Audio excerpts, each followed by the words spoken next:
And I want to bring in senior investigative reporter Aaron Katursky live in studio with me for more on this. Aaron, you're now learning of some past incidents where police were called to the suspect's childhood home? We knew of two, the time when he attempted suicide and the time when Robert Crimo, the suspected shooter, allegedly threatened members of his own family, and a bunch of knives and a sword and a dagger were confiscated. But we're told that police in Lake County visited the family home on numerous occasions since 2002. He would have been, what, about 2 years old. Not all those calls involved the suspected shooter, and so authorities are now digging into those records to see whether they offer any clues about the suspected shooter's home life, because we've seen in a number of different mass shooting attacks that a dysfunctional home life, to include either divorce or domestic violence, could also lead to that feeling of isolation that would lead someone down, say, an internet rabbit hole. So we don't know whether that's the case here, but that's something that authorities are looking at right now. Could any of this factor into whether or not his father could face any potential charges for sponsoring that gun application? We know that the Illinois State Police said that criminal charges are possible for the father if, in fact, they could prove that he may have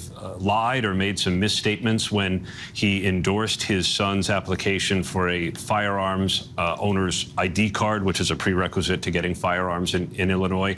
When we spoke to the father, though, he downplayed his role, saying that all he did was sign off because his son was under 21 and his son passed the background checks on his own.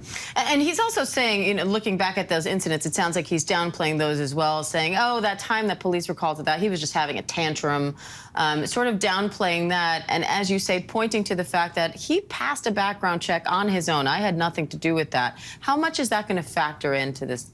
Even at the time when he was deemed a clear and present danger by local police, the Illinois State Police, which administers the firearms licensing process in the state, they said that it wasn't enough to keep him from getting that ID card and then from legally purchasing firearms. One of the things that Illinois officials and politicians are looking at now is whether the laws worked as intended. So what's next in this investigation now? They're still going through the suspected shooter's background. They're still processing evidence from the scene. They collected 83 shell casings, as we know, and so that's 83 potential charges if they can connect those bullets to somebody who might have been hurt or even killed. Already, though, with 7 murder charges, if convicted, he's going nowhere. All right. Aaron Katursky, we appreciate it. Thank you.